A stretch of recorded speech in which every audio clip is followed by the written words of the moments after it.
I'm going to read you first a story from a friend of mine in Chicago to set the tone for the day. The name of the article is Darkness on the Edge of Town. And for you, let's see, who is between 50 and 60 in this audience?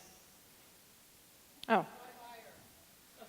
If for those of you that are over 60, I'm not sure. How many people over 60 are fans of Bruce Springsteen? Oh, okay. So I had some ageism there, I suppose. So this is basically built around his story, his song. And in his song, he says, everybody's got a secret, something that they just can't face. Some folks spend their whole lives trying to keep it. They carry it with them every step that they take. Till one day, they just cut it loose or let it drag them down. Where no one asks any questions, looks too long in your face in the darkness of the edge of town.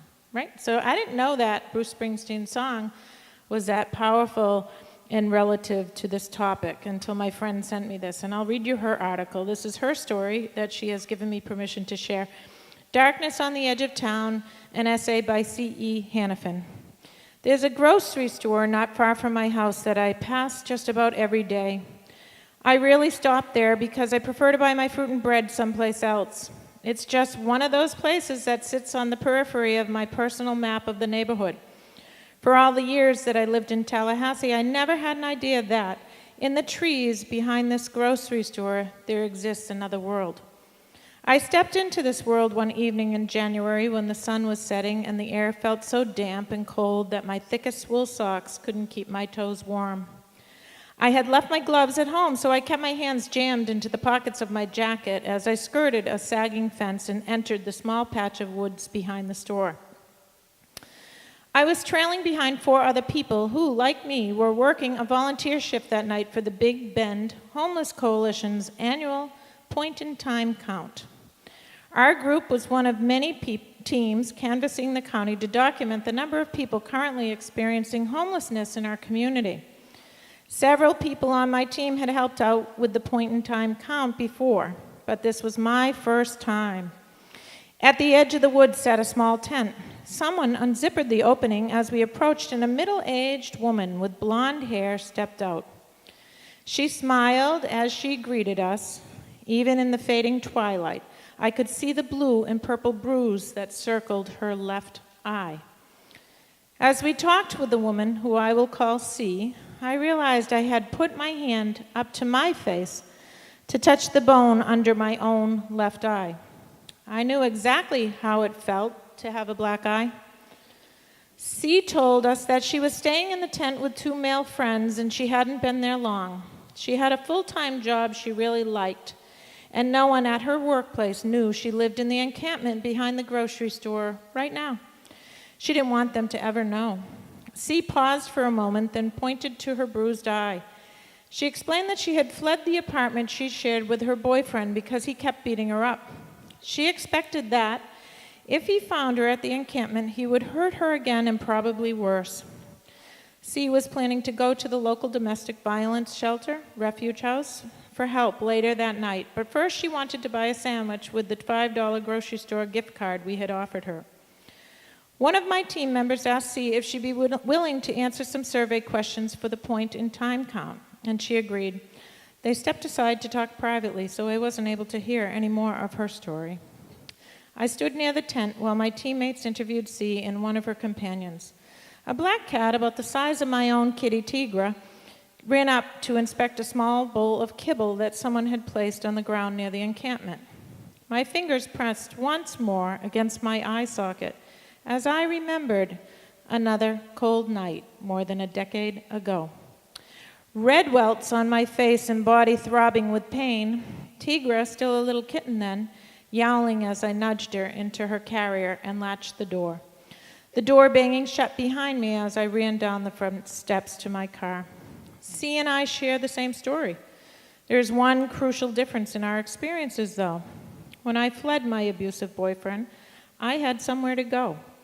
Weeks earlier, one of my coworkers had seen through my cheerful demeanor and the layers of makeup I wore to conceal my bruises. She quietly offered me and Tigra her couch if we ever needed it. That's where we went on the night I ran out of my own home. I have never been homeless. I know how fortunate I am to be able to say that because many women experience intimate partner violence, have nowhere to flee but the streets, a tent in the woods, or an emergency shelter. When I left my boyfriend, I had just moved to a town hours away from my family and friends. I didn't know anyone there, and I didn't have much money.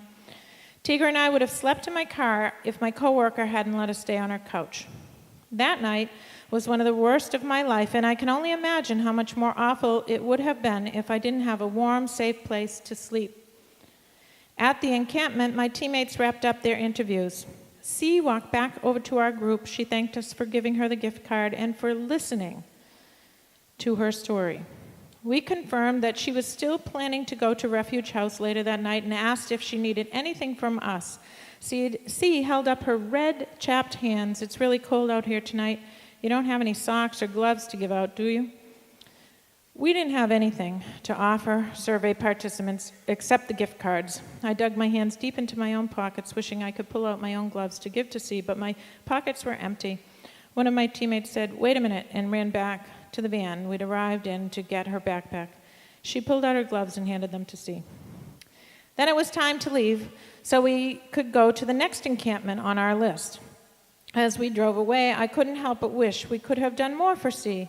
At the end of the evening, when we got back to the point-in-time count headquarters, several of my teammates said they felt the same way.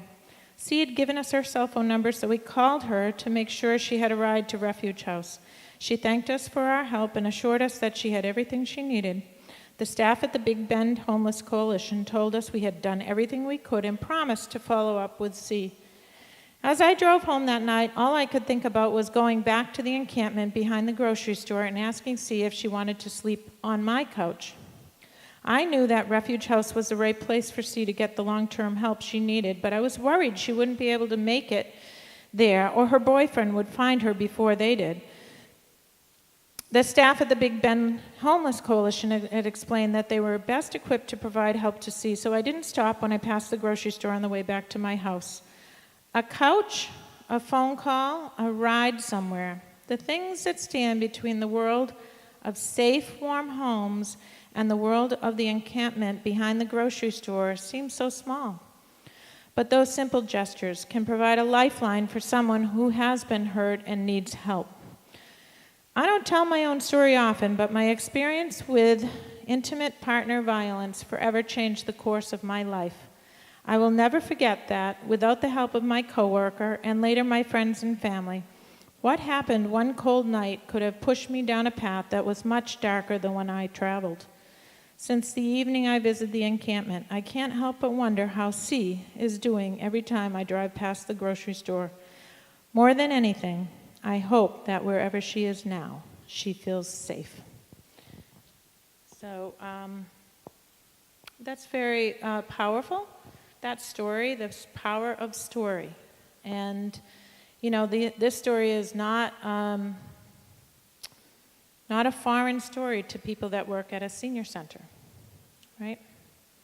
I'm looking at Hilda Davenport, who has heard many stories over her 10, 15 years here in Yarmouth and more on Cape Cod, and thinking of how she helped start the first elder abuse team here in Yarmouth. That's now a coalition. And I want to thank you publicly, Hilda, for those beginnings, because that was a long time ago.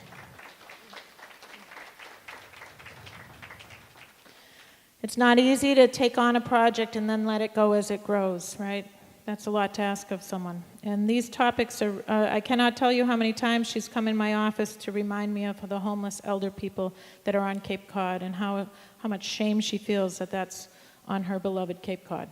I appreciate him also on the staff, Lisa Nofri, who started 1 Billion Rising with me 4 years ago, because of her deep belief that this topic of abuse of women cannot ever be something we are quiet about, and to join women all over the world to make sure we talk about it is essential.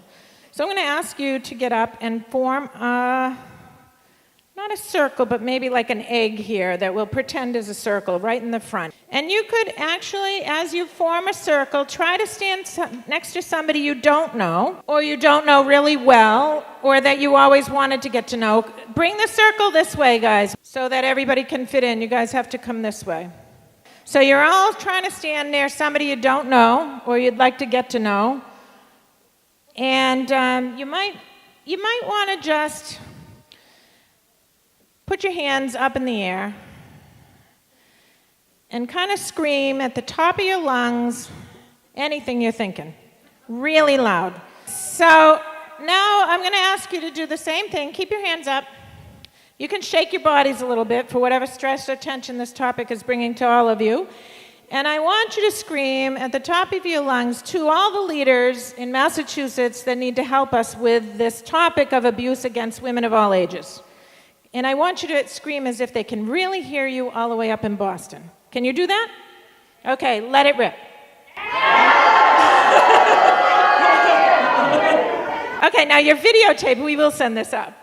Okay? So now I'd like you to do another thing, and just hold hands with somebody either to the left or the right of you, and take a walk together around on the edges here, like you're walking around on a beautiful promenade in the middle of the senior center. You can go right around the edge and take a walk, and I'm going to give you just 2 by 2.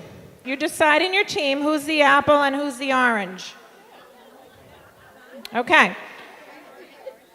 All right, so what you're going to do, I'm going to time you, and you're going to take a walk with your new best friend, and you're going to talk about a time that physical or sexual violence has touched you or someone close to you. For about 5 minutes, you're going to tell Apple's going to tell the story to Orange. And then I'm going to call time, and then Orange is going to tell the story to Apple. And then you're going to tell it back to another the way you heard it. Okay? So you don't have to take a deep dive, right? And do not reveal anything that you're uncomfortable with. Just as much as you feel comfortable with in a short story, right? You want to tell, Apple's going to tell Orange the story about a time that physical or sexual violence has touched you or someone close to you. You're going to listen carefully to your Orange and Apple, a bunch of fruits. There will be no bananas here. We may be bananas at the end of it. Okay, just tell your story. And I'll call time, and then you'll tell it back. You'll be walking while you tell the story, like you're walking around the track. So I'm going to use an illustration here. Apple or Orange? Orange. Okay, so Apple here is going to tell Orange her story, right? And then Orange is going to tell Apple her story. And then you're going to go back the other way. You're going to tell the story you heard, and you're going to tell the story you heard. Okay, so you want to both be able to tell your story and have it be heard by someone, and then told back to you, so you can really hear your story and how powerful it is. So, and if you get lost in any of the exercise, just have fun and really try to talk and listen to each other. So take a walk, and I'll give you a couple of minutes. We'll do it abbreviated. We'll give you 2 minutes, Apple, to tell your story, and then I'll call time, and then 2 minutes for Orange to tell story, okay? So have your walk.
Okay, Apples, you've all told your story. Now it's time for your mate to tell you theirs.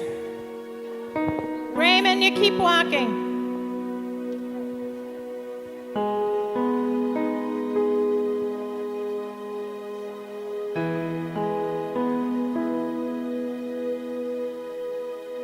you begin with one, you'll have 2 minutes and then go to the other. And so begin.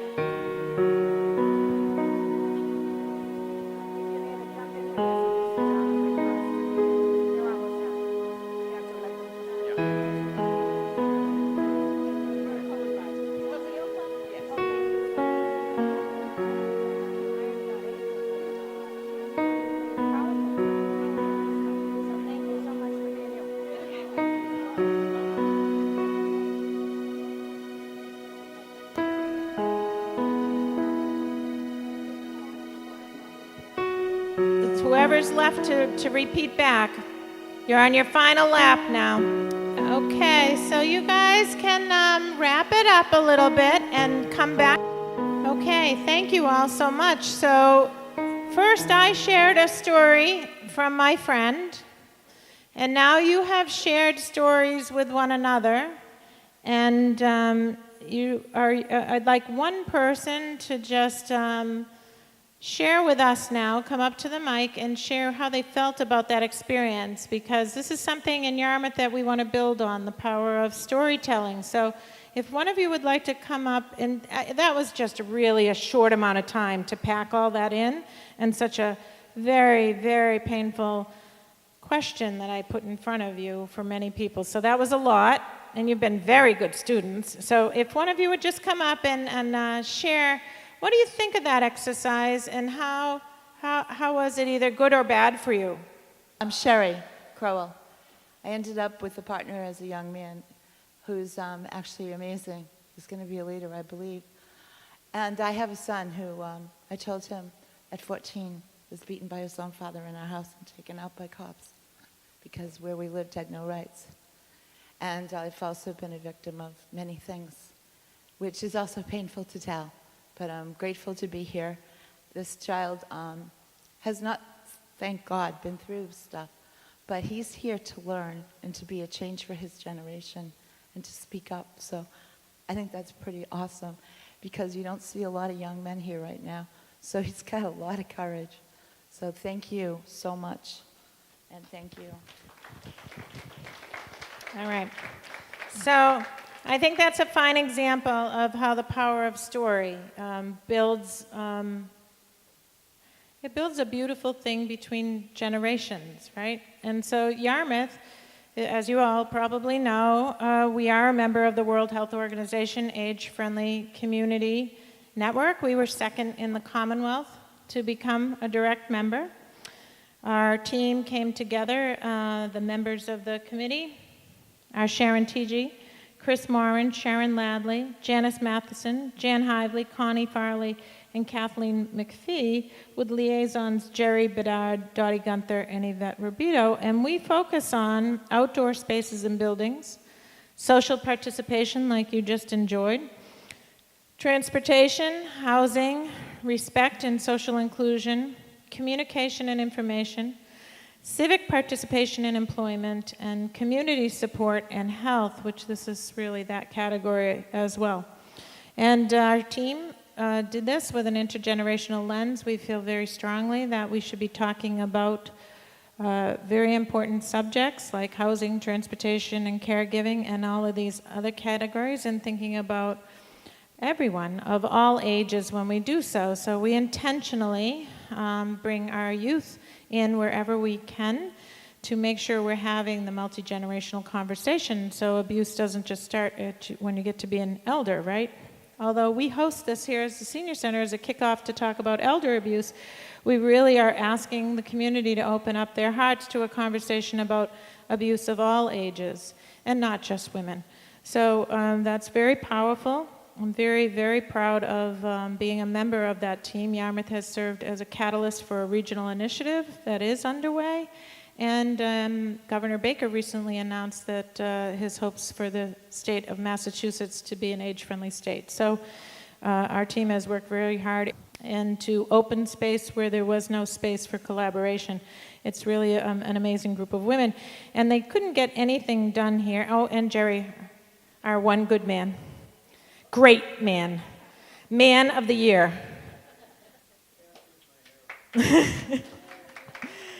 So, and he's a veteran as well.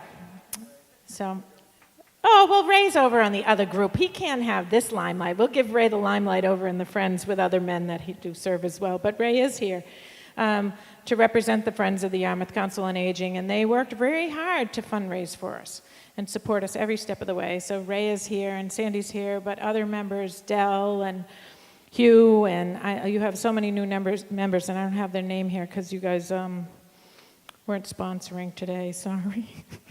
But you do have so many new members, Ray. Would you like to acknowledge them there now before I go, or would you like me to move on? Okay.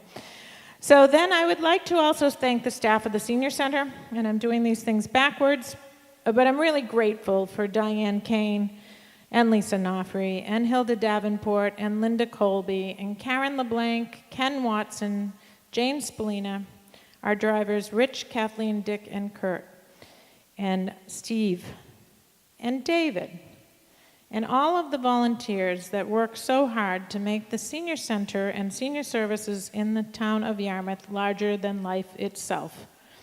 And the 160 volunteers or 250 volunteers, it depends on the day and which way you decide to count them, that make all this happen every single day. Because in the middle of a really highly utilized senior center full of robust programming, we asked them to actually put these great events together as well. So we're really grateful to them. And in fact, I will take one more point to brag before we move on with our panelists, who are amazing, talented people, and we don't want to miss a bit of them.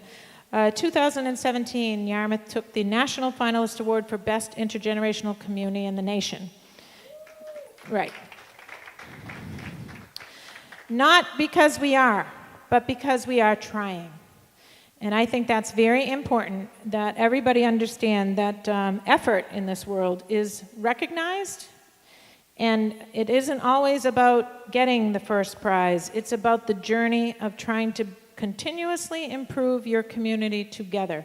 And I do believe that's the action that we have going on here. So good for Yarmouth. I'm happy to be here to be able to work with all of you beautiful people. So getting moving now. If I could ask the panelists to step up to the stage.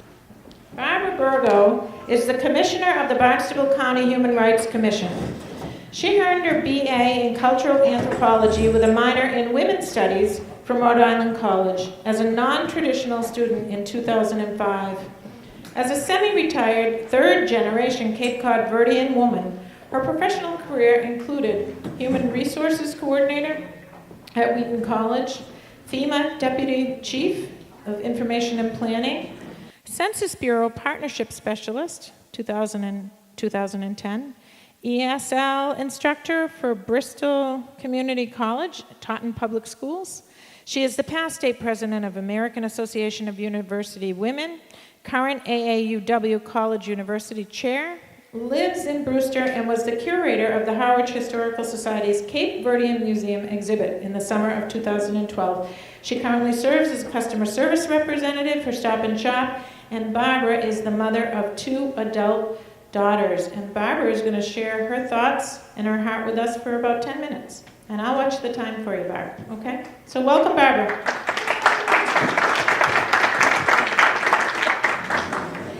I thank you so much for inviting us here.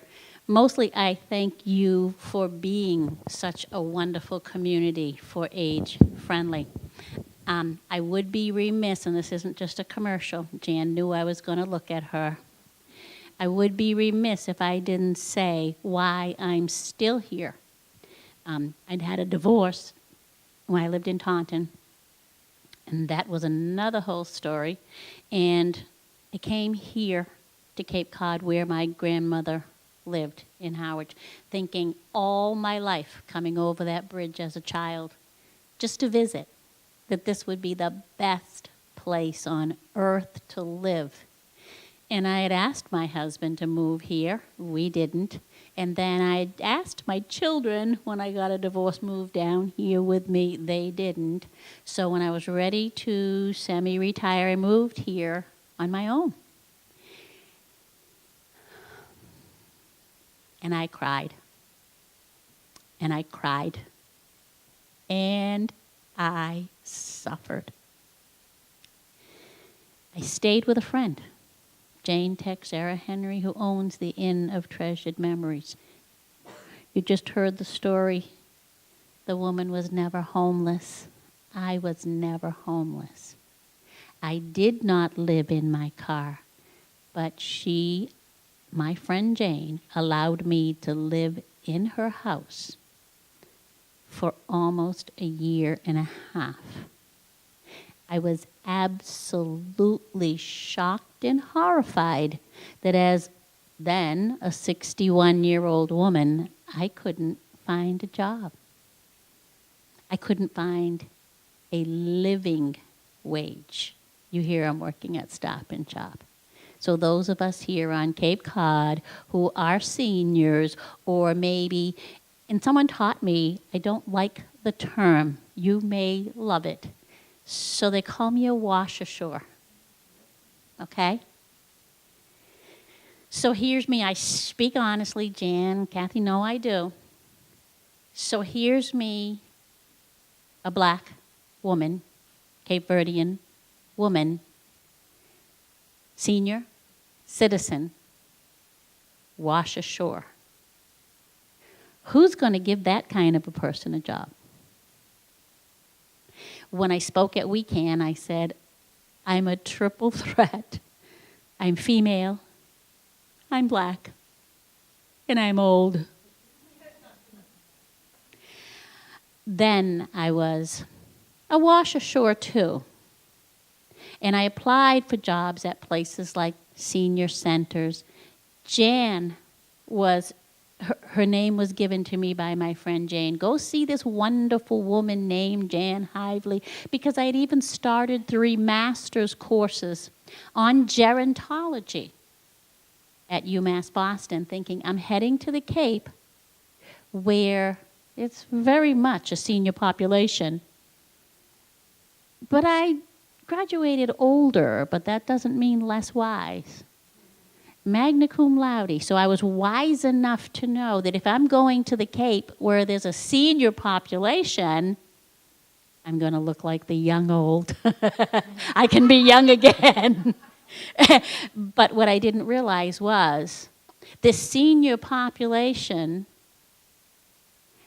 is very much blind to the value, the wealth, the determination, the knowledge in the senior population.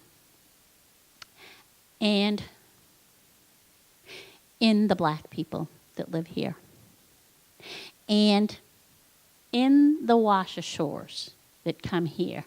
So I went to Jan, not able to be here on this panel. I would have just been a bundle of nerves and tears. Do you know what being othered does to you? So I'm othered and othered and othered and othered until I had no place to go but in one of the rooms that Jane lent me. And I went to Jan, shaking and shivering. She had me a nice, wonderful lunch and a more wonderful welcome, open arms, non-judgmental. I understand, and what is it that you need? And I had mentioned to her that I won't get into the details of the person, place, and thing, but some organization here just had monies sent in from Boston. And I have worked on gerontology, and I could help in that organization, but I can't go just asking for a job. I can't go begging, and you don't want to do that anyway. And she said, don't go asking for a job. Let's let them know that you just like an interview with the higher-ups in that organization. Let's just send them your resume. Let's just say you want to offer something. What would you offer? I said, my knowledge, my ability, my outside view, my personality, my education, my best. And I would even intern for this job, for this possibility, because I want to help people. I want to help seniors, because I've learned a lot about Cape Cod, not only through my own experiences in life or college, but through the census. I know all about. Back then in 2000, they were talking about grandparents as caregivers on the census for the first time. And I had to think about that. I'm not a grandparent yet. And I learned about transportation. how difficult it is here on Cape. And I learned about homeless and alcoholism, and that all has happened in my family. And I thought, I've got so much to give. And they thanked me for the interview. They said I was very skilled. And they would call me 4 years ago. And I tried until I got a job at Stop and Shop. I was humiliated. I was downtrodden. I was hurt.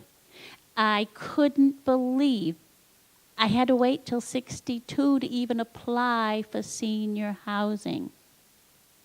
I was in a black hole. And I thought, it really is a myth. People say Cape Cod is this beautiful place, this paradise, this wonderful thing. I'm obviously preaching to the choir because you all probably already know what I'm talking about. You already know that, unfortunately, what I was studying in college, in gerontology, about ageism, is alive and well, not just here on Cape Cod, but almost everywhere. In our generation, I said almost, because I'm a cultural anthropology major, there are some cultures in the world that highly revere their elders. All you hear here on Cape is the brain drain. Oh my goodness, we're losing all the best and the brightest. The youth. I see best and brightest right here. Think about it. 1 minute, Barbara. And I got the job, and I got subsidized housing, and I just wanted to rest my weary head. I'm 66. Someone asked me from WECAN would I try to get appointed to the Human Rights Commission. I saw Jan at every single one of these events everywhere. And I thanked her again and again. And I know she saw me grow from this whimpering, humiliated fool to back being whole again. Even the job at Stop and Shop, it's not a bad thing. It gets me up, it gets me out, but it also allows me, since it's part-time, to continue doing things like this Human Rights Commission and the other things that I do, to continue to help the world, because if you don't believe it from somebody else, you're going to hear it over and over and over again from me. Let's do something about the ageism here on Cape Cod. Thank you.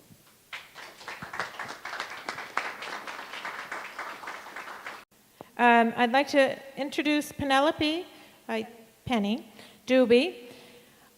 Penny is the chair of the Cape Cod and Islands Commission on the Status of Women and the chair of SWIFT, Supporting Women in Financial Transition, and is co-founder of Cape Cod Women for Change.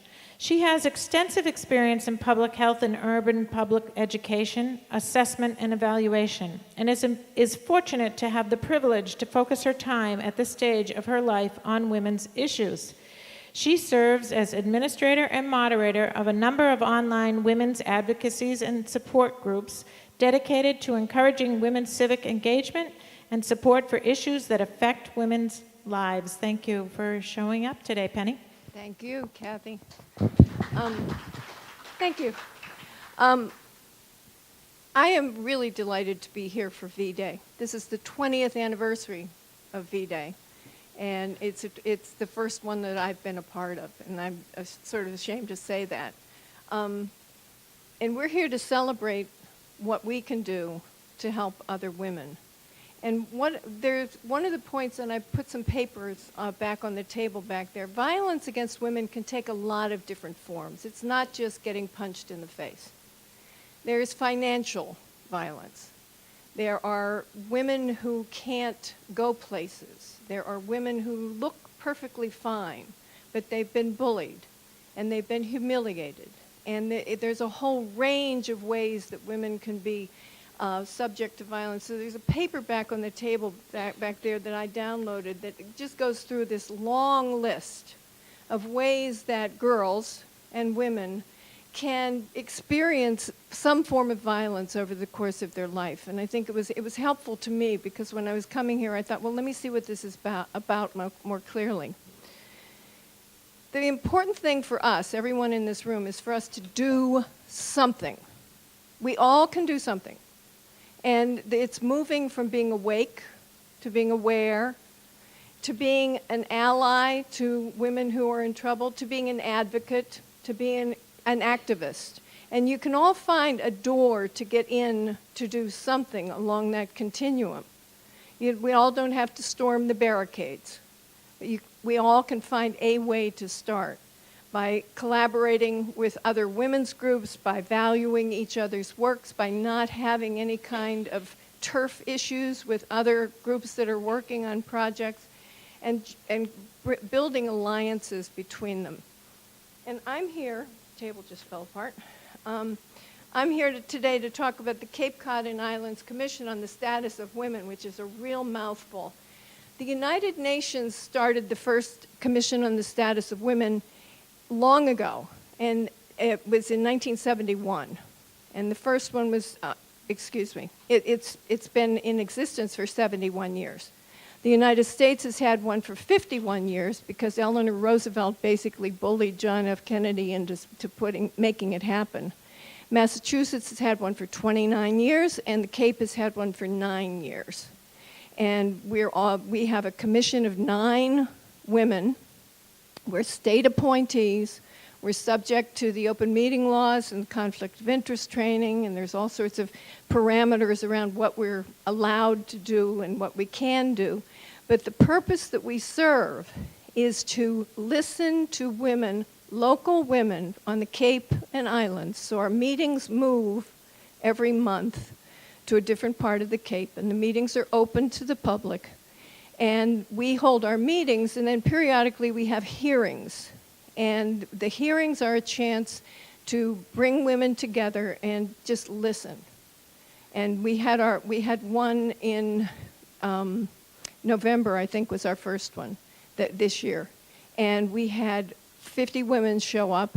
About 10 of them submitted written testimony because they didn't necessarily want to speak in public.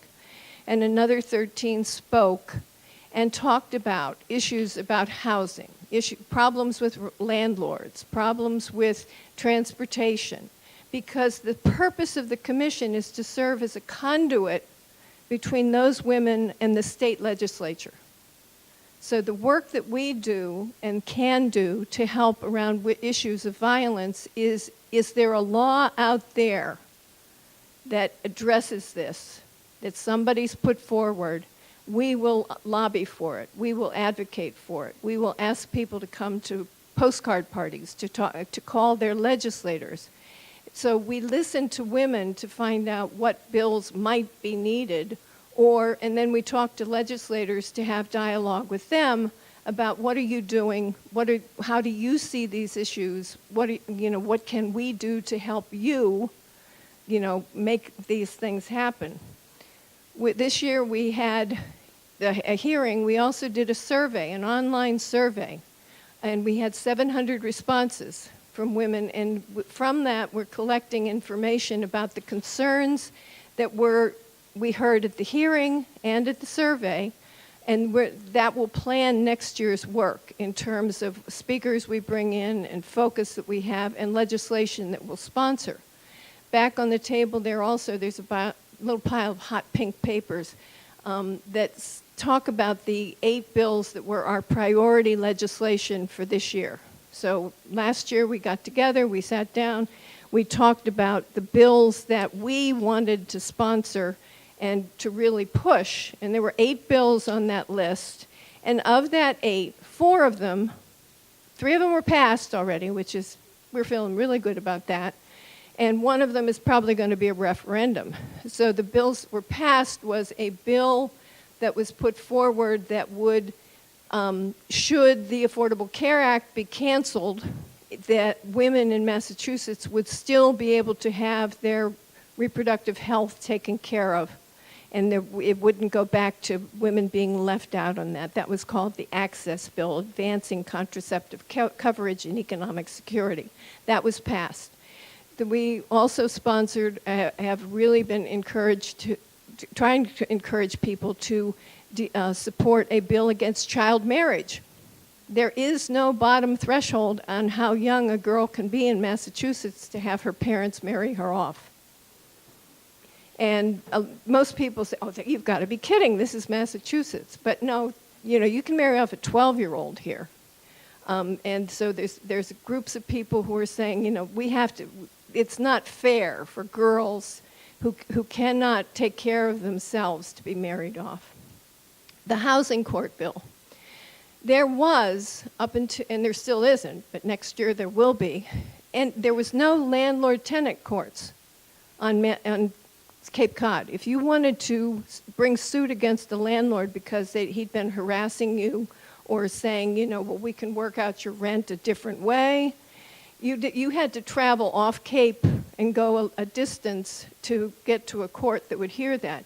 Starting next fall, there will be somebody at the courthouse, I believe, every week. And so this is a step forward in terms of landlord-tenant and housing issues, because we all know there's a lot of housing issues on Cape Cod. So that was passed. Another bill that we supported is one on just schedules. If you work in a lot of part-time jobs, the boss can call you the day before and say, we don't need you tomorrow. Or they'll say, come in tomorrow at 6 instead of at 10. And they want to put a bill forward that would mean that they have to give you more warning than the next day to be able to do that. The family medical leave, so that if somebody in your family is sick, you can take care of them. Equitable coverage in disability policies, because all the other insurance policies, men and women pay the same, but disability insurance, women pay more. I beg pardon? Oh, I'm sorry. But the biggest part of this is that this is not a time for any group to stake out territory. There's a woman named Mickey Halpin wrote a wonderful article, and she said, think of it as a rule of 3. We need everything. So everybody can do something. So you pick one thing to lead, one thing to follow, and another set of things to support. So I decided several years ago that I would work on women's issues. I have friends who do the environment and they do other important work. I can't do it all, and I was just getting overwhelmed. And I follow gun legislation, and I work with other groups to try to support what they're doing. I'll write postcards and stuff. And then I try to make a habit out of recycling and reading the paper and staying up to date. And that's been really helpful for me as a way to look at issues like domestic violence. I may not be able to lead the fight, but we have some really wonderful people here on Cape Cod who are leading it. And so, anything that I can do to help probably is a good idea. So if you want information about the Commission on the Status of Women, there are forms back there on the table. We have a website, we have a Facebook page, and we would love to hear from you. Thank you very much.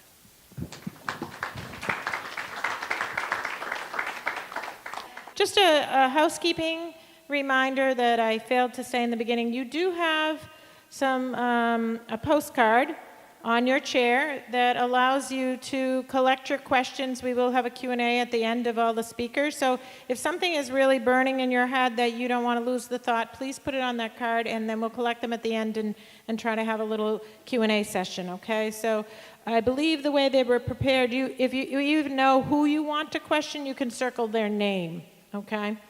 And along with that, there's a couple of pieces of chocolate, so if you're feeling fatigued from your long walk in the park, or if you need water, if you need it, you can access it anytime, and as well as the facilities if you need to use a bathroom or get up and walk around. We do believe in open space and the ability for us to all self-monitor. So next, I'd like to introduce Sarah Colvin. Sarah is a longtime Cape Cod journalist with a passion for community involvement and local issues, currently serving as news director for the Cape Cod Community Media Center, where she produces Cape Media News, a weekly half-hour television news program. She spent the past decade and a half reporting from one end of Cape Cod to the other. speaking with local leaders, experts, and newsmakers on a myriad of topics. She began her career with Cape Cod Broadcasting in 2005, reporting and anchoring local news on stations WQRC and WOCN, as well as producing weekly public affairs segments. She joined the town of Barnstable as news coordinator in 2011 and spent 5 years as producer and host of the town's award-winning daily municipal newscast, Barnstable This Morning. Sarah serves on the board of directors for Cape Cod Young Professionals and the Community Leadership Institute of Cape Cod. She holds a certificate in municipal government leadership and management from Suffolk University. Sarah is a proud resident of the village of Hyannis. Welcome, Sarah. Thank you. Thank you so much. And thank you for inviting me, and so glad to see so many people here. There's so many things going through my head right now as I think about violence towards women, and I think I want to start with kind of what's going on nationwide. And I hate to use the word exciting, but it is exciting to see the hashtag #MeToo showing up. I think because it's so provocative. When we started seeing leaders, actors, actresses posting that on Twitter and Facebook and social media, I think what it did was make all of us think about, well, yeah, that happened to me too. And as Penny was saying, violence towards women comes in so many different forms, and it's so difficult to suss out, especially as a woman. Am I being abused? Is this abuse? And should I take it? And I'm going to share a couple of personal stories in a moment. But I'm also encouraged to see the Time's Up movement as well. For so long, women in the media, women in actors and actresses, women in Hollywood have felt like they have to pander to the men that are running the show. Harvey Weinstein took advantage of his power. Matt Lauer, disgusting, if I may say that, taking advantage of their power and taking advantage of the fact that sometimes as women, we like the attention of powerful men, and it's a responsibility thing. And I feel like when you are in a position of power, whether you're a man or a woman, it is your responsibility to behave in a way that's respectful to all of the people around you. So it's time to stop that disrespect, and for us as women to stop allowing that disrespect to happen to us. It is not an easy thing to do. And I want to talk about housing as well. I think that's something here on Cape Cod that really contributes to women and people in general trying to get out of situations that are so difficult for them. It makes it a challenge. When I was 25 years old, I was living with my parents, and I decided, they decided that they were going to move, and they weren't going to take my brother, sister, and I with us. So we were faced with the option of, you got to find a place to live. So my sister went to live in this adorable little motel winter rental. I'm not sure where my brother, I can't remember where he ended up. And then I moved in with my boyfriend at the time and thought it was a great idea. We got a little winter rental right here in the town of Yarmouth, South Yarmouth, and it was lovely for a little while. I remember fastidiously, I did a budget, and I wrote down all of the expenses it would cost, the rent, the utilities, all those things that we had to pay, and I did the math and said, okay, this is how much each of us need to contribute to our household budget to be able to make this work. And he said, well, I can't do that. You're going to have to take care of it. And he was gainfully employed at the time, by the way. He was working construction with his brothers, again, right here in Yarmouth, and was making, not a regular salary because it was work when work when it's not raining, work when there's a job, but he was making decent money. But in his mind, expenses like the utility bill or the rent or the car payment wasn't something that he had to pay for, but he could buy a $1,000 turntable. And I let that happen. I let that happen because I thought that I was being the good girlfriend, the supportive girlfriend. So I worked multiple jobs, and it got to the point where I even took out a personal loan to help him with his expenses. And I didn't realize at the time that was abuse. And I lived in that situation for 9 years until I was 31 years old, and we actually moved off Cape. We moved to Boston together, and the same thing happened. Again, giving him an ultimatum that, if we move to Boston, you need to find a job. And I heard the litany of excuses. 2 years later, he was still unemployed. I came back to Cape Cod and became news director of the radio station WQRC. So, working through all that adversity, but it was not easy. It was very difficult, and there were many times during those 9 years that we were together that I wanted to strike out on my own. However, rent here on Cape Cod is very expensive. You really can't find a place for under $1,100 a month. And as a girl in her mid to late 20s working here on Cape Cod, you're making $14, $15 an hour. It's just not feasible. So that really speaks to, and I think that's why I've tried to become such an advocate for housing that's affordable, workforce housing, affordable housing here on Cape Cod, because we need options for people. We find ourselves so often staying in situations that are unpleasant, and I'm sure there are people whose situations were far more unpleasant than my own, because there is simply not the housing that's available. There's plenty of support, there's plenty of community support, but in terms of finding the housing and the jobs as well. And I've worked multiple jobs my entire life, and I think it's a habit now. I still have 2 jobs, but I do it for fun now, which is wonderful. And thankfully, I have a wonderful partner now who is very progressive and very supportive of women's issues. And he understands that we have to share the bills, thankfully. And so he gets my little budget, and we do just fine, which is nice. But it was a long time coming for that. And that's, speaking on the personal side. And then when I think about work as well, when I was, again, that same time that I moved in with my boyfriend at the age of 25, I was working in a 1-hour photo. Remember those? You had to wait an hour for your pictures to be developed? What's that all about? And so I figured it was time for me to get a real job. And I had done a little bit of radio in college, and I was working part-time at a restaurant as well. Again, the whole multiple job thing on Cape Cod. And my morning show co-host, Steve McVie, had worked for a radio station called 96.3 The Rose. The FCC had put out a mandate that they needed to hire more women.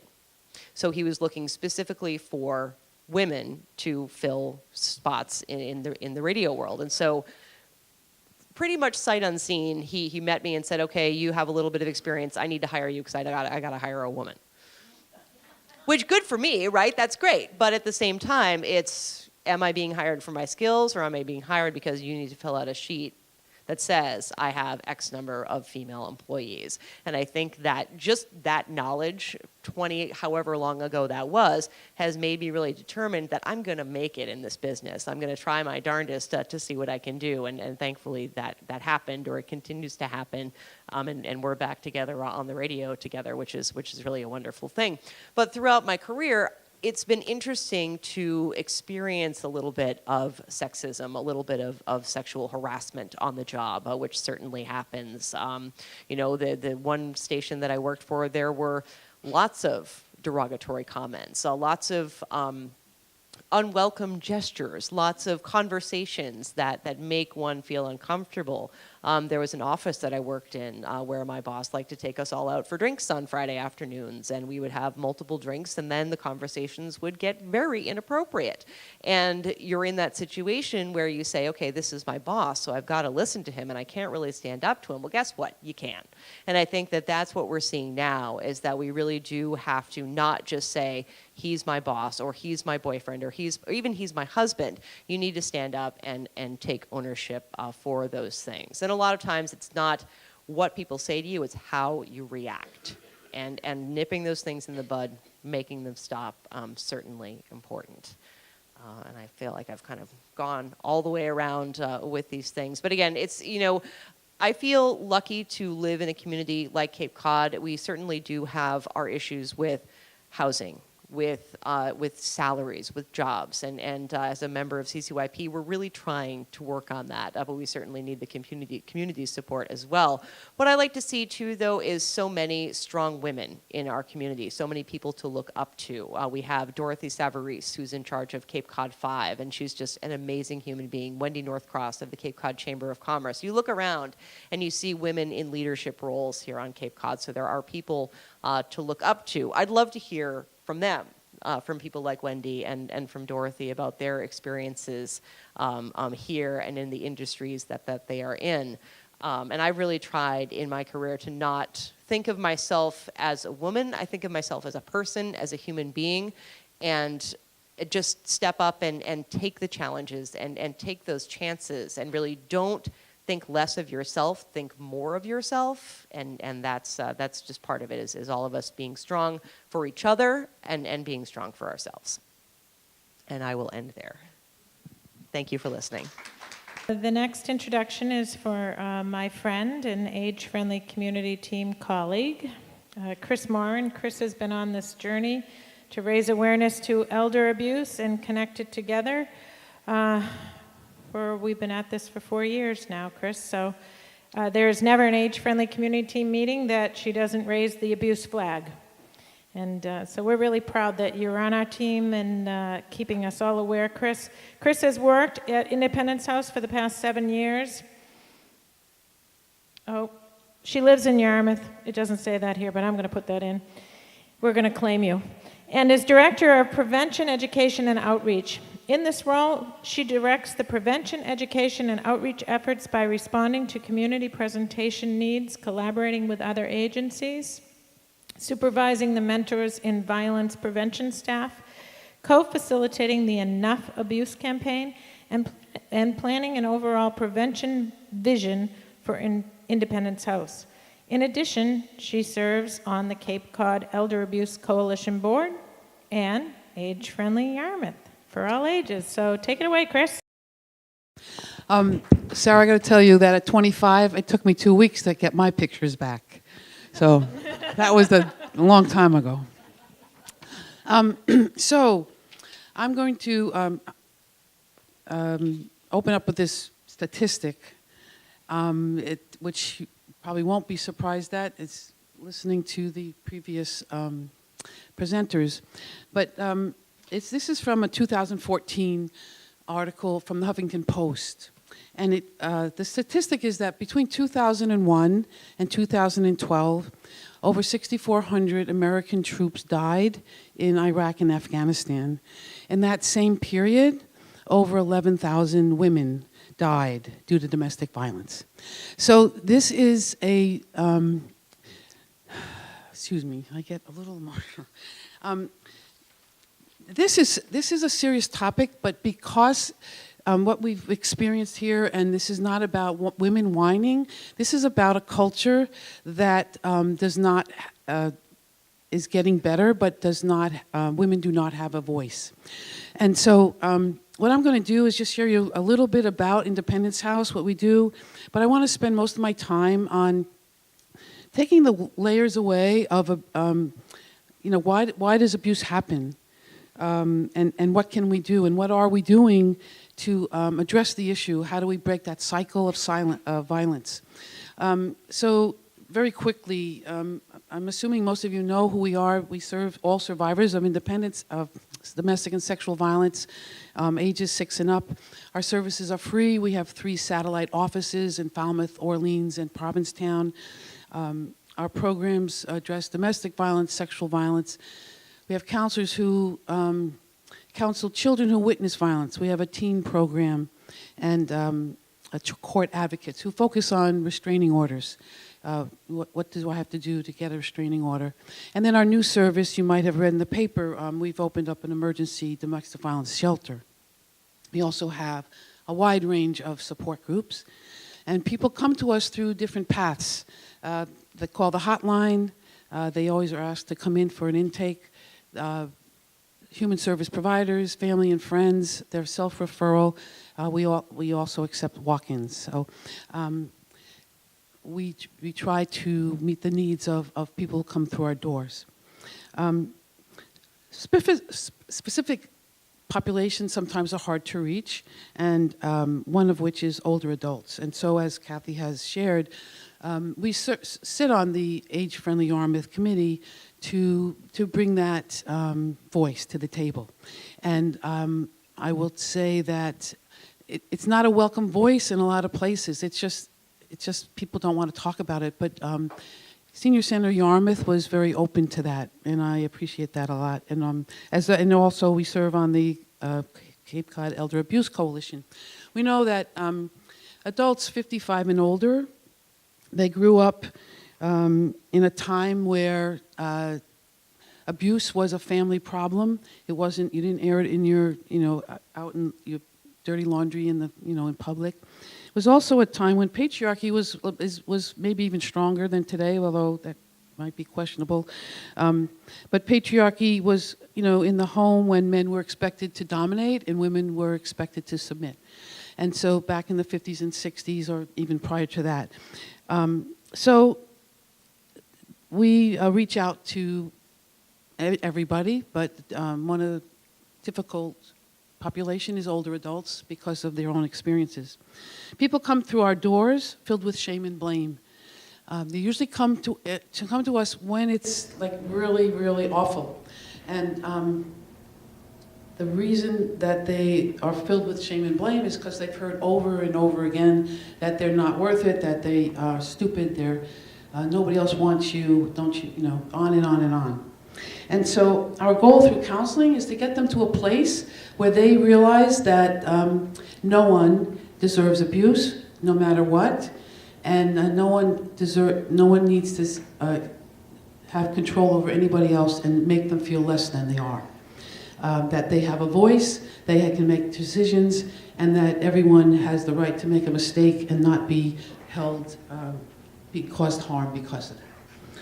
So our main service is counseling and healing, but we're charged with prevention.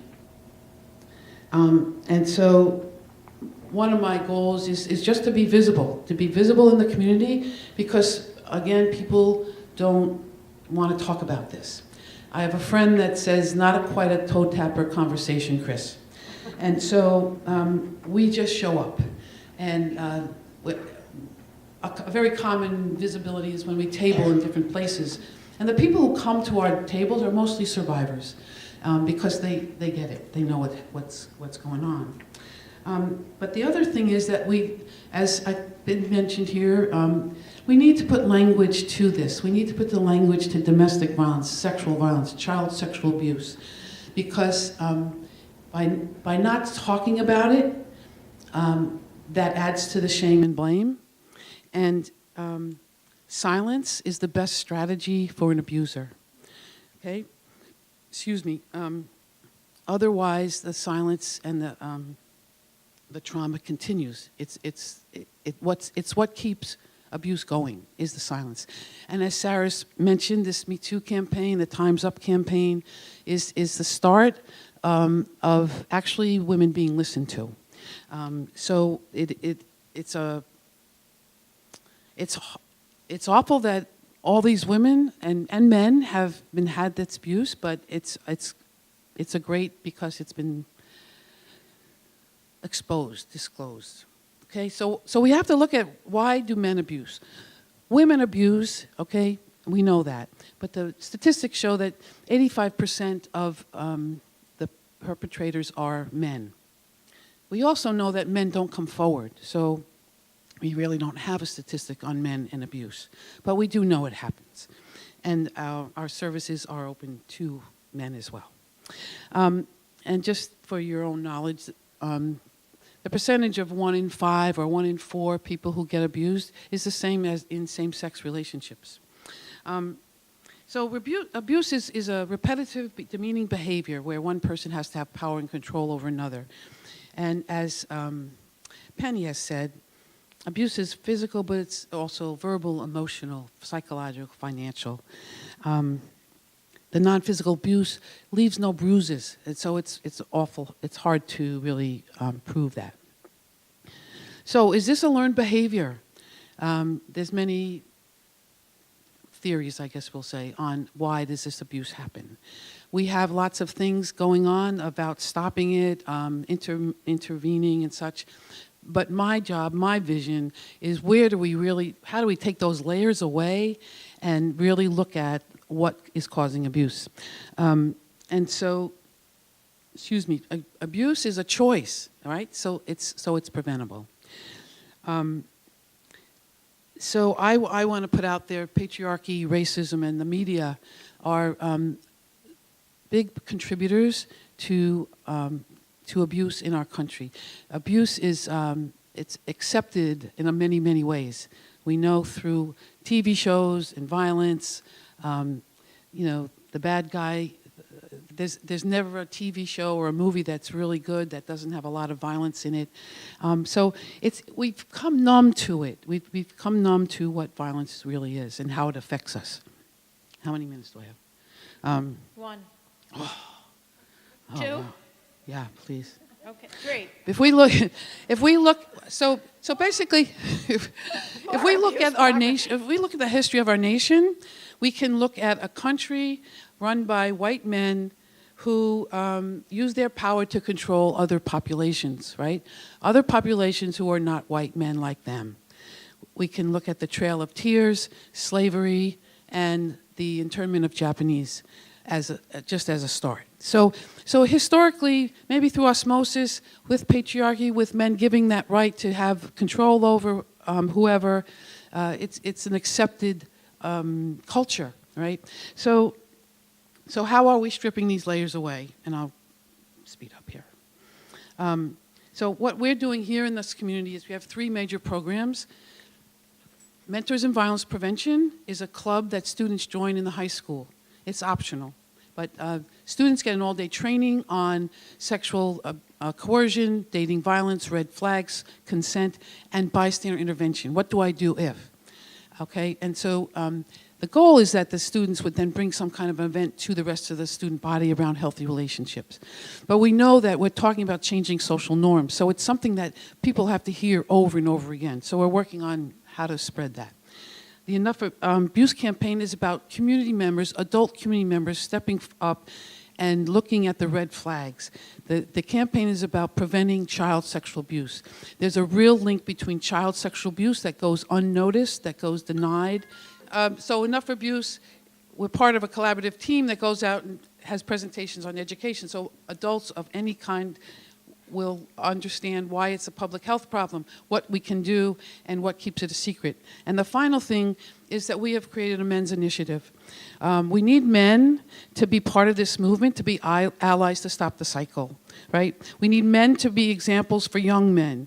We need men to step up, and when in the company of other men and misogynist comments or jokes are made, that they step out of that box and at the very minimum say, hey, that's not funny. You could be talking about my wife, my daughter, my aunt, and so don't even go there. You're pathetic. Whatever. To say something to stop that. That's a place where cycle of violence begins. So we have a newly formed men's initiative where men come together, talk about masculinity, talk about what can we do in the community to be allies. So in that vein, there's a flyer in the back. White Ribbon Day is March 1st, where men come forward and take a pledge. And I want to end on just this quote from at Cape Cod, 2001. Article called Fight Against Terrorism Begins at Next Door. This is November 2001, so it was right after 9/11, okay, in September. Must terrorism be spectacularly awful, incinerating thousands in collapsed buildings in order to be moved, to give money to those in need? Domestic terrorism isn't just zealots crashing into towers. It exists on Cape Cod. Many women struggle daily to survive domestic terrorism.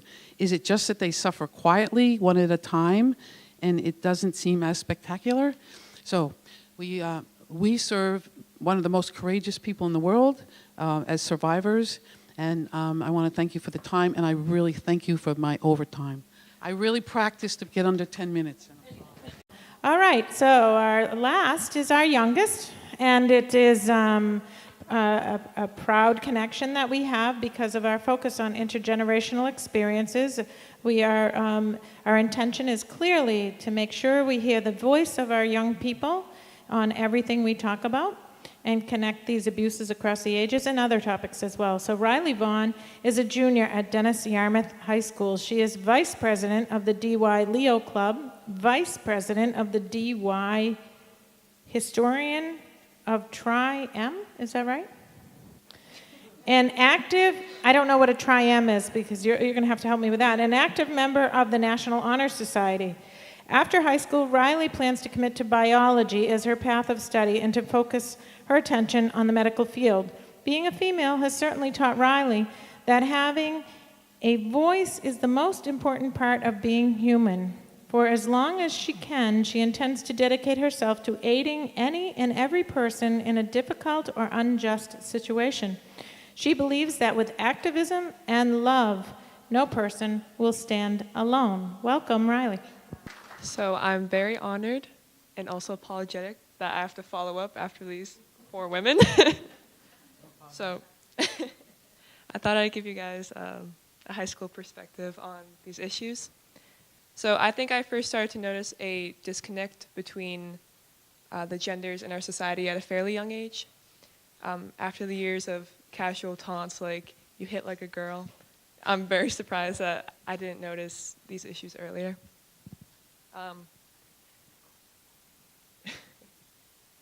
In history, it suddenly became something more than just the white men in funny wigs and knee-high boots. Women suddenly became a big topic and something that was very important to me.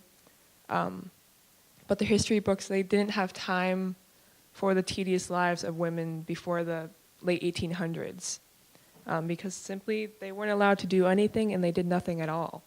The olden days, they suffocated the sense that men were to provide and that women were just to sit back and relax and, quite frankly, shut their mouths. So I'm hoping that we all realize from this panel here that none of us plan on keeping our mouths shut anymore. It seems throughout our lives that there's significant events that we can easily pinpoint. But for me, it never quite hit me until recently, the significant event where I was beginning to realize that my body was being exploited. From the moment we're born as females, it seems that we're presented as an item and we're not looked at as untouchable either. In fact, it seems to me that we're shown as completely tangible. Any bathing suit ad can honestly back me up on this.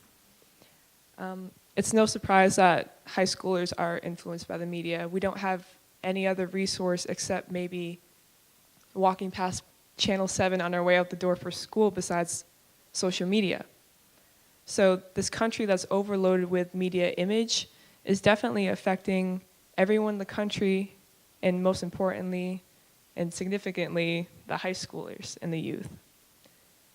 Media image, it definitely lives on insecurities that we house inside of our bodies and our mind, and it thrives there. And as I walk down the hallway, it's almost common ground to judge the girl's outfit that I walk by or the person that's next to me, and they're doing the same to me. So it's no shock that the high school culture that we accept, where we're weaving in and out of all these subgroups, has an effect on us. So as I grow older and more aware of the topics that we're talking about here, I realize that I'm becoming this undeserving target of social image with no recollection at all of how I even became what I am. And finally, writing this paper here for this event, I was able to get that clarity which I needed. So being a female, and before I could even utter mom and dad in the hospital room, my fate was already decided for me. Currently, I'm 16 years old, and until I turn 20, the chances of me being a victim of sexual assault or rape is 4 times more likely than the general public. Yeah. I go to school, I do my homework, I have a reliable network of friends, and I try to respect those around me.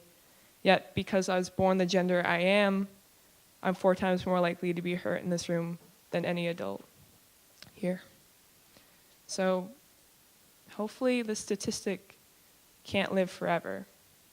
It's common sense to wonder why people in this world who care about women, regardless of gender, why can't this stat be lowered and what can we do about it? So, I have a little story about my sister when I was watching her grow old. At the age of 12, I had already developed body image issues, and as did a fair amount of my peers. My sister, when she was 14, she started starving herself. And when she was 15, she started masking herself with makeup. And at 16, she would duct tape portions of her body to make her appear skinnier. So I watched her suffer for the majority of her young years. And the part that really gets to me is that I often influenced this because I picked out the magazines that she would read that really triggered these disorders.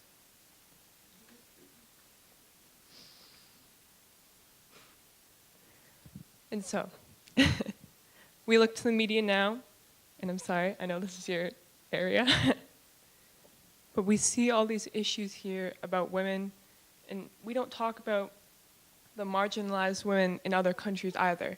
I'm a 16-year-old girl, I go to school, do my homework, I have friends. But we don't talk about the other 16-year-old girls in different countries who don't have the resources that I do. So, for instance, let's focus on a girl across the sea. She goes to work, she provides for her family, and she sleeps. Depending on her government and her military force, she may not be as protected from rape as well as I am. She's a female and she's a teenager, and her chances of abuse stand with me. But because she's far more accessible to people who want to exploit the bodies of women and promote violence throughout the country, most services that I have can't protect her. Until all the people of 193 countries of the world are educated and enlightened on the social and political issues that we as women face every day, progress won't be made and the victim statistics surely won't lessen. So it's up to us, the people who actually have a voice in this matter, to make something out of our education. For the remainder of my life, I plan on advocating for the progress of women throughout the world, and hopefully not seeing any young girl go through what my sister did. And as we rise in numbers as people who care about empowering women and women, we need to realize that this is actually happening and try to make the world a better place if we can, as simple as it gets. That's all. You are all spectacular, and I'm sure the women on the panel would not mind if I extended great pride in our youth represented by Riley here today, because that gives me great hope for my own daughters, Riley. Thank you.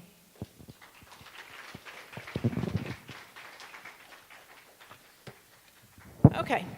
So, and you brought me to tears, Riley, and I put on makeup today, and, you know, it's going to be on my face. So here we go. If anybody has any questions that they've written down on cards, I would ask maybe, Lisa, could you collect them? If you could raise them up over your head if you did write down a question. Thanks, down here. And nobody else has any. If you're thinking of some now specific to the panelists, we'll take them. And have a little Q&A. And then we will move into celebrate, not tolerate, through painting when we're completed with this exercise. So that's our goal, to take this really challenging topic and celebrate the fact that we are here and that we are standing up for ourselves and not tolerating, and with great hope to be behind you every step of the way, Riley. So, question 1 is for Chris Morin. Do you see the rates of DV? Oh, thank you. I'm not an acronym good person like that, Lisa. All right. Or do you see the rates of domestic violence or women staying in abusive relationships going down as women have more economic independence? Do I see the rate of women staying in I don't really have a statistic on that. And all I can talk about is the experiences in Independence House. It is still a major, major issue about why women stay, because of finances. And many times, so we've reflected on that here. Part of abuse is keeping somebody in their place, not making them have access to resources, and that's the people that we see at Independence House. It's still pretty prominent. Sometimes people think that only low-income women are abused, and the general answer to that is that it crosses all ages, all classes, and money earning and everything else. But women with resources have other choices. They might have a second home. They might have money to go to, go on a vacation and things like that. But so all I know is that a large percentage of the people that come through Independence House do struggle with finances. And as we've talked on the Cape, a lot of people have to have 2 and 3 jobs, whether they're being abused or not. So it's still a very big factor, lack of finances. Penny, did you want to weigh in on that? One of the things that's really powerful is that the group that I work with, SWIFT, which is supporting women in financial transition, there are a whole lot of women on Cape Cod, 45 and up, and the Department of Labor considers an older worker 40 years old. You can sue for age discrimination at 40. And what we've discovered with SWIFT is that a lot of women are underemployed, especially between 45 and 65, and particularly from 55 to 65, because you can't take Medicare yet, but you can't get the job that you might have gotten if you were 35. And so what we've been trying to do in Falmouth, and we have resources that we're more than glad to share with other towns, is bring in financial literacy courses. I know that they have one at Independence House. I know they probably have one at the Senior Center. They've got a lot of them out there. But a lot of these programs don't necessarily bring in the women's side of this issue. And if we had a roundtable a couple of years ago, and we discovered that for a woman who's in a domestic abuse situation, she can't come to a workshop, the local workshop at the senior center or something if it's on domestic abuse, because her husband might not let her. Probably one of the only places you can get to her is by having something in your public library. Because if she's got kids, she can always say, I'm going to take the kids to the library. And what we're trying to do in Falmouth is put a little section in the library that will be focused on women's financial issues so that women can get in there. And the library is working with us to bring in some trainings that would actually happen at the library, but also there would be, maybe if we're lucky, a computer that would be housed in that little section where they could go online and get information. There are a lot of women out there who don't have control over their money.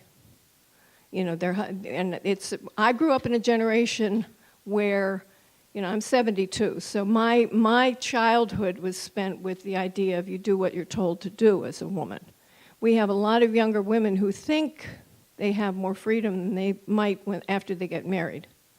So the issue of financial literacy and financial independence is a powerful one all the way along, and it gets worse as you get older. If you become a house proud, you don't have a stable place to live, you're in a house that's too big, it's falling apart, you have to find someplace else to live, and all of those things swirl around the issue of not only abuse by your partner, but by your kids. I think Barbara first, Chris. Sorry, missed you. So I told you the story about when I came over the bridge and I knew something would let me go back to before I came here and how I got to be homeless.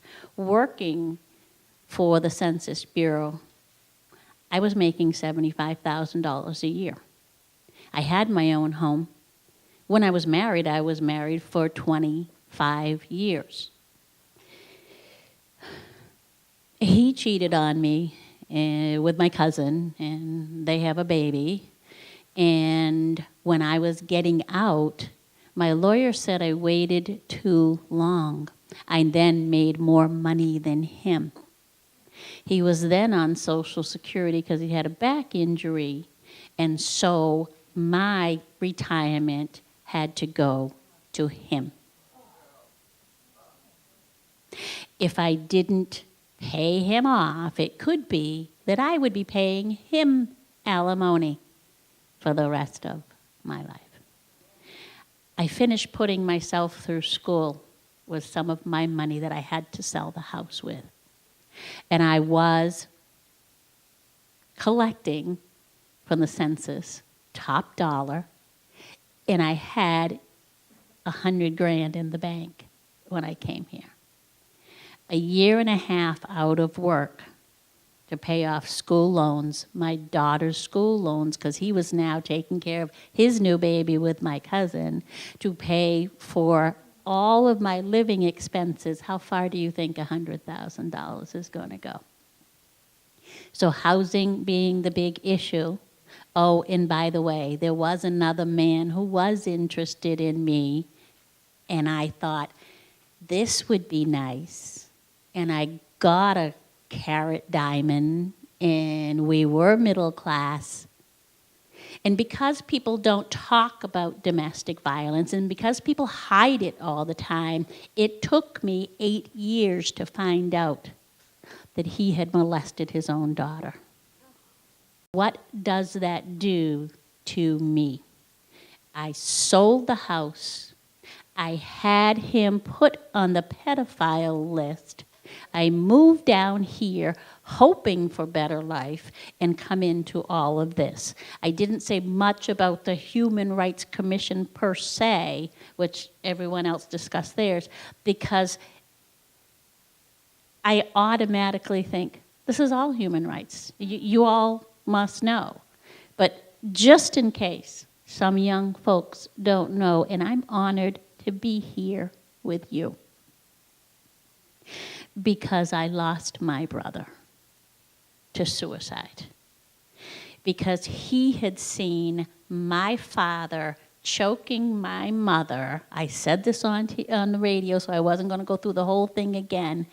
And when we found out he was getting violent, he was using drugs, my mother had never told me. I was the oldest daughter, the second oldest child, and my baby brother was 6 years younger than me. And when we finally got it out of him through counseling, after she said, what is wrong with you? In a household with that much violence, and told to stay with your husband because we were Catholic and you just don't leave, you don't get a divorce. My brother finally broke down and said, crying, I saw him with his hands around her neck. What? Why? They were having a fight. He thought she was going to take herself off the bridge, is what she would say all the time. And what my brother said was, and I never forget this, he said, I saw him on top of her, and I ran, and I said, but what was so bad about that? It's not your fault. He said, I wasn't sure when I came home if my mother would still be alive. But I was afraid to go back because I wasn't sure if I would kill my own father. And he lasted about 20 more years, and he took himself out. So all of those things, everything that I talked about, let me just quickly say the mission of the Barnstable County Human Rights Commission through its appointed commissioners and town representation council is to provide community awareness of and direct response to possible human rights violations through mediation and referral to legal resources. I won't go on with it all, but employment is a violation. Molesting your own daughter is a violation. My cousin, I told a story here, when he visited from the Cape, tried to molest me. We were teenage kids. The parents don't know. We don't want to tell. We don't want to get him in trouble. I saw my father do something to my mother. I was told to keep your mouth shut. If we keep our mouths shut, people suffer and they die. So I thank you for being here. This is so important. Every one of our human rights are so important and life-saving or life-threatening if we don't watch what we're doing. Thank you all very much for your wisdom, your passion, your professions, and your life here on Cape Cod. Together, we will continue this conversation. I think we're done with questions, and I think it's now time to celebrate and paint it out, right? And we will not tolerate And thank you all for being part of this. Dee, you have a question? Yes, I'd just like to ask somebody on the panel. Do you feel that the aggressiveness of the feminist group is hurting what you people are trying to accomplish in women getting uplifted by them seemingly being so aggressive and making women, I think they reflect poorly in a lot of instances of the things they're doing. They seem to be dividing women much more than they're getting them together. And I wondered how you felt about that. I'm going to go ahead and say yes. I have a lot of thoughts about the modern feminist movement. I've always said that I consider myself more of a humanist than a feminist. My concern about the kind of the upper level of feminism that we're seeing is that there's a lot of victimization going on, and I don't want to see women being victims. I think that it's important for us to use our voices to stand up for ourselves, but to be cognizant of playing a victim, to be cognizant of placing blame where it's unnecessary. So I do believe that the radical outspokenness of some feminists it can be hurting the movement because it's creating kind of an amplified stereotype of what a feminist is. And I'd rather see women be strong and powerful and true to themselves and respectful of those in the community. Because if we are doing to others what we don't want done to ourselves, two wrongs don't make a right. It's as simple as that. That's from my perspective. All right, so... Can I just add one thing? Sure. H.L. Mencken, who is long gone, made a statement years ago who said that a misogynist is just a man who hates women as much as they hate each other. Women do a lot of damage to each other. And so I think I call myself a feminist because I firmly believe that I don't have to agree with a woman to fight for her rights. And I think that, there are extremes on every side. But to me, it is terrifically important. You don't have to agree with me, but I want you to have your rights. And I want, the Dallas cheerleaders to have their rights. I may not agree with them, but I don't want to see them abused. Right, so let's bring this back to the reason we gathered, elder abuse. Linking it through the abuses of the ages and move to celebrating through paint. And I really appreciate all the panelists, the great questions, the thoughtfulness that goes into the few questions that came forward. I just want to ask one thing. Would you participate in another walk story again if it was hosted somewhere? Was that interesting and fruitful enough to do over at another time? When we opened with that walk, telling somebody a story. What did you feel about that? How many of you enjoyed that process and feel it was useful somehow? Okay. And sharing story with younger people? You find that very valuable? Very. So we should continue with those pathways. Okay, so Lisa, where's Lisa? She's taken us to paint. Our instructor is here. I suppose I'm supposed to do another introduction. Well, why don't you come on up here and help me out? I'm suffering from a little fatigue here. All right, so please, welcome. Just wanted to say hello, and I'm honored to be here today. My name's Marianne O'Neill. I'm an art therapist, and I've worked for 40 years with psychiatric populations, with homicidal and suicidal people, people in recovery, and every kind of suffering you can imagine. However, for every difficult moment, there's a joyful moment. And what all the women shared today, the second in, I don't have my glasses on, Chris, you used the word healing. And that is what I hope we can leave this group with, a knowledge that there is suffering that we do abuse one another, but there is a choice, and there's always a choice to change things. So what we're going to do in this exercise is listen to some music and communicate using paint. We have palettes out there to do murals. We have individual pieces. There's no right or wrong. Everything is good. And we're going to play some music and hopefully talk with one another while we're working, and then have a closing exercise where we focus on the holy quality of connectedness that we have. And I wanted to say to Riley, that story about your sister was beautiful. How is she? Good in college. Great, great. So we can do good in college, high school, 80s, 90s. So have a bite to eat. We'll listen to some music, and we have arrangements to walk around the tables and make some marks.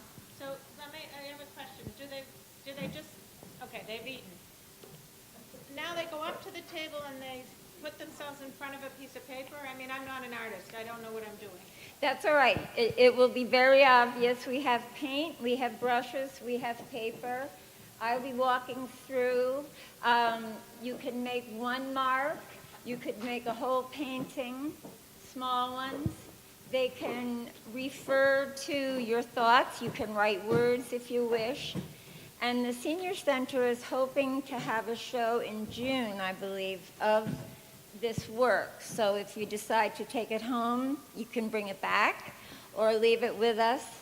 And it's set up to just walk around, and you'll find that there's a joyful feeling. It's not about making a beautiful picture, I promise. All right, so let's...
carry this beacon of light out into the rest of your day and your life, remembering that we can hold the light for one another and we can show one another the light. And on a day when you need to see it, you can ask somebody. Thank you for being with us today. We are all part of breaking the chain. Thank you. Yeah.